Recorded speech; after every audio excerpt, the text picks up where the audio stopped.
Confusion of সেন্টেন্সে আজকে যে আলোচনাটি করব সেটি প্রায়ই এনএ অ্যাডমিশন এবং জব টেস্টে আসতে দেখা যায় এবং আমরা জেনারেলি পড়তে গেলে অনেক সময় ওই ধরনের সেন্টেন্সগুলোর মধ্যে ঢাক থাকে। তাহলে লক্ষ্য করেন, যেমন এখানে অ্যাডজেক্টিভ কখন ফ্লোরাল ফর্ম হয়।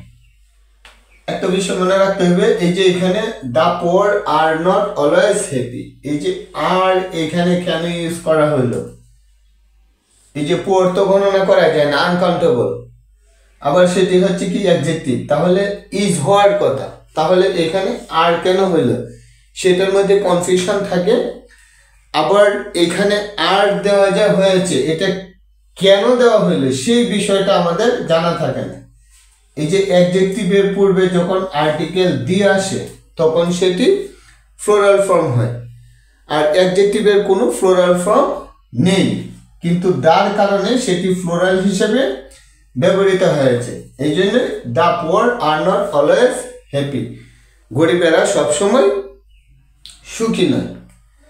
আমরা আরেকটা এক্সাম্পল দিই, the rich are not happy, অর্থাৎ ধনীরা সবসময় সুখী নয়। এই যে রিচ হচ্ছে কি একটা অ্যাডজেক্টিভের ওয়ার্ড, আর তার পূর্বে কি দা বসার কারণে সেখানে ফ্লোরাল ভার্ব হয়েছে। এই কারণে the rich are not happy, ধনীরা সবসময় সুখী নয়। আমরা আরেকটা এক্সাম্পল দিচ্ছি, দ্য পায়াস আর হ্যাপি, ধার্মিকেরা সুখী।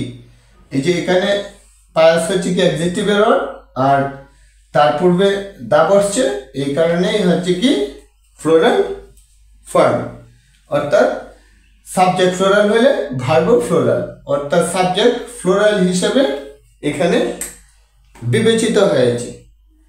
আরেকটা নতুন বিষয় তোমাদেরকে ইনফর্ম করি, এইটাকে আমরা সবসময় জানি সাবজেক্ট নাউন সাবজেক্ট হিসেবে বসে।